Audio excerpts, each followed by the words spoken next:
Well, hello and welcome back to the Flaming Goblin. Today we've got a slightly different one. We're doing an interview with one of our characters, Sleaky Longtail, who is one of our main characters in the advanced fighting fantasy adventures that we have. Now we're going to go through the portal, as it were, to Port Blacksand, to the original Flaming Goblin, the inn at Port Blacksand, where we speak live to Sleaky Longtail and Syd Snivlespot, who will be doing an interview about Sleaky's time as an adventurer. Okay, through the portal we go. Hello, welcome everybody to the Flaming Goblin here in Port Blacksand. I am Syd Snivlespot and I am interviewing the wonderful Sleaky Longtail here, who is a brave adventurer from Port Blacksand. Hello, Sleaky. Hello there, good to meet you. Right then, well, to start with, I can see that you're not just a normal rat. You're quite large. In fact, you're larger than me. Have you always been a human-sized animal? Yes, I was born a rat person to the large Longtail family, and have grown up as a rat person. Okay, was that here in Blacksand? It was in the local area. We come from the some ruins in the wilderness, and I've travelled around quite a lot in the course of my adventuring career. You have, yes. I've heard a fair bit about your adventures, as we all have in Blacksand. You've become sort of, your notoriety has become sort of heroes of the place, haven't you, really? Why did you become an adventurer, if you don't mind me asking? Well, my story is that I left my family and joined the Rat Person Army, and discovered that I enjoyed cooking. So I became an army chef, and we travelled around, had lots of interesting encounters and confrontations. And then my part of my particular regiment broke off, along with the support troop of all the chefs and mechanics and so on, to form its own little war band. And sad to say that over time the war band started picking up some jobs that weren't so good, and did some things that I'm not proud of. So You've all been there, don't worry. I left there and found work as a chef, and really tried to change some of the stereotypes around rat folk. And I love cooking. I love the refining the food and creating a little piece of delicious artwork on a plate. So I enjoyed that, but I also found that as time went on, just finding work where I could, and people didn't really want a rat person as a chef at the time. No. It was hard to find good jobs, and I started to get a bit bored. And I thought, well, I'll look for something a little bit more exciting and lucrative. So fell in with some other animal folk adventurers in Blacksand, and Yes. it all went from there. I mean, if you don't mind me, I'll just read a little excerpt. I found, for example, a human bestiary which describes rat people, and it says, "Ratman dress in humans' clothing and can speak their language, but are otherwise shunned and made outcasts by their appearance. They've long been banished to sewers and old ruins in the wastelands, where they dwell in small groups, catching and eating anything they can." And I just thought, well, that's rather unfair. Some of us would like to be a little bit more cultured and respected in society, and through the course of our adventures, that's something I think I've achieved. Well, I think you're definitely battling these stereotypes of what a rat or rat person might do or say or be. As you can imagine, as a goblin myself, I have been subject to such stereotypes as well. It's the sort of thing that sort of hits us people, doesn't it, unfortunately? Very difficult. You're right, yes.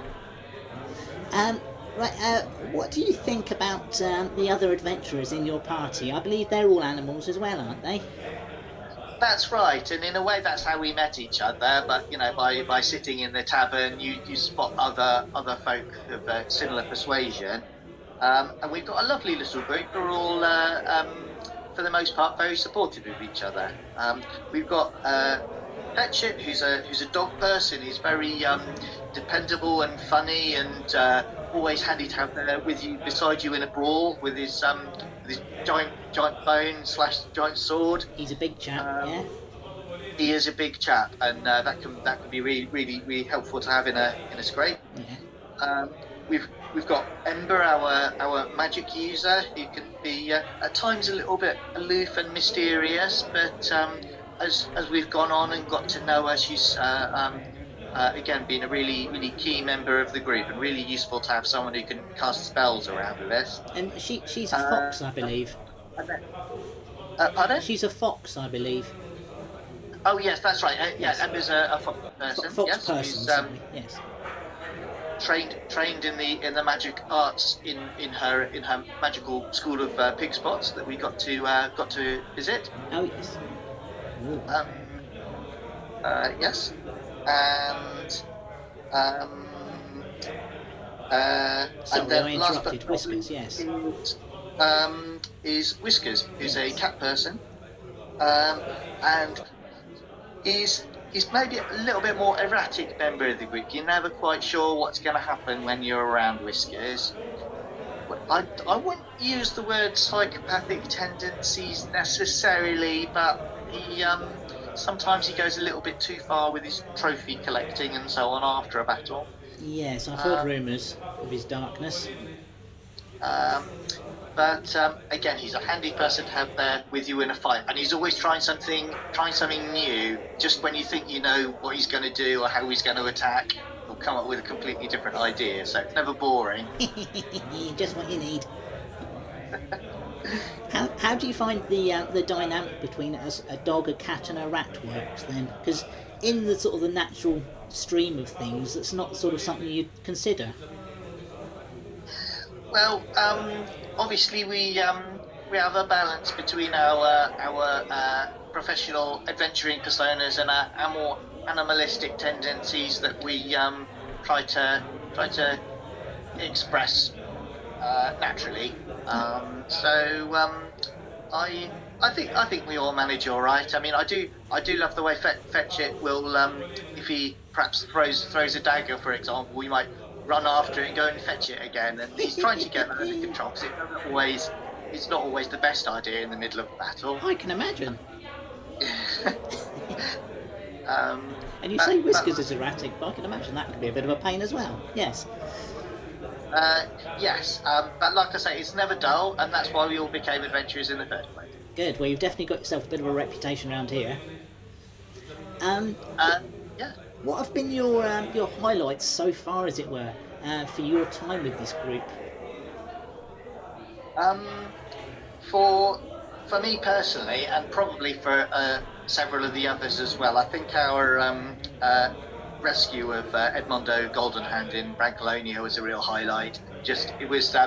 It wasn't exactly a holiday, but it was a trip to an exotic place to meet lots of new people. It happened that there was a bit of a carnival, a festival going on at the same time, and we all had lots of fun, and there was lots of swashbuckling and daring do as we found the captive, rescued him from the opulent townhouse, and made our getaway. So that was rather theatrical hijinks and swashbuckling daring do, as I say. Another highlight for me was our experience of working around the Saltmarsh area, where as well as solving mysteries and finding treasure, we were also helped to prevent a full-blown war with the Sawagan, and that definitely helped with our adventuring reputations, and really felt like we'd made our mark on the local area by helping so many people. You really have been travelling far and wide, haven't you? We have indeed. But yeah, I can't remember what I was going to say now. Let's just check my notes here. Hang on a minute. Have you got any sort of preferred attacks and moves yourself? You've spoken about Fetchit chasing him and getting bits and pieces, and that he's thrown it when he's done his throwing knives, and you've talked about Whiskers being erratic, and Ember, the wonderful fox, being magical. What are your sort of preferred attacks and moves? Well, as I say, I was I was a soldier. I was an army chef, and I've always been quite handy with a sword, and that's where I've spent most of my time training. And I like to think of it as like a good sword works like a good recipe. That you know, if you've got really good quality ingredients and you spice it up a bit with a dash of this and that and the other, then you come up with something that's reliable in a nasty battle, and will see you through safely. So yeah, me and my short sword, we get along very well, and a lot of people are surprised at how handy I am with it in a tight scrape. I do like your metaphor. I love the idea of the sort of cooking metaphor and the recipes to go along with your fighting techniques. Very clever. Thank you. That's the way I think of it. You can tell you're a chef at heart. Do you find your cooking experience helps with the adventuring?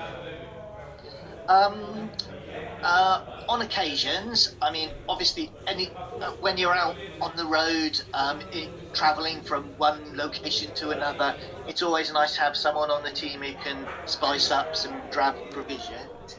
More recently, there was a bit of a political rally in Saltmarsh, and I was able to use some of my new recipes that I found in Brancalonia to really bring a splash of something really special there, and it helped with the whole political situation there, as the mayoress Ida Auerland kind of used the food and the party to celebrate all we'd achieved. I hear now that the former Vicente vineyard wine is now being served here at the Flaming Goblin. That's right, and yeah, that's something that we're also very, very proud of. We've opened up some trade routes with Brancalonia. Vicente won't be using his vineyard anymore, and we thought, well, we won't let any of those beautiful bottles of wine and grapes go to waste. We've also acquired a second flying ship that we can use as part of the trade route to import some of the delicious wine, and it is very good. So yes, that's something to be celebrated, and another kind of lucrative side hustle that we have going on. That's wonderful. What are you looking to go adventuring? Sort of, where's your career taking you next in this adventuring world of yours?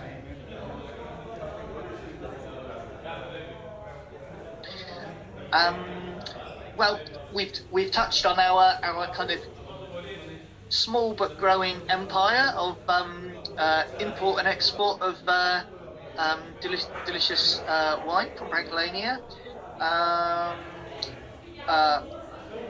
As I've said, part of my personal motivation is to raise the profile of rat folk and to demonstrate that we can be cultured and make delicious food and also have a lot to offer the local region. So I've been dabbling a little bit in politics myself around the Saltmarsh area.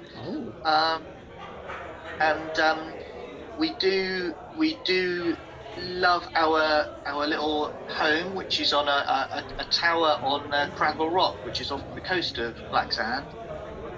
We worked hard to capture it, and we worked even harder to retain it when there was an issue about taxes and ownership, but that's all been settled now. So after all that hard work, we're partly just going to enjoy relaxing in Craggle Rock and enjoying the fruits of our labour. For me, I don't know if I'm starting to settle down a minute in one day. I'm a bit old for dungeon delving these days, but Never. rest assured that if the call to adventure should arise again, I will be ready with my short sword, and I'm sure my fellow adventurers will be ready as well. I'm sure they will, and we'll be more than happy to hear your adventures in the future. Well, thank you very much for your time, Mr. Sleaky Longtail. We've travelled from animalistic borderline psychos, we've discussed fighting styles, we've gone to vineyards, we've talked about flying ships and what might come next. Well, thank you very much. Thank you. It's time for me to go now. Hopefully I'm looking forward to interviewing the rest of your party at some point. That sounds like they do sound like interesting folk, but for now, thank you very much, Sleaky, and goodbye. Thank you. Goodbye. And back through the portal, we're back in the real world of the Flaming Goblin. So thank you very much for listening today. I hope you enjoyed that. Bit of fun with myself and Tim, who plays Sleaky.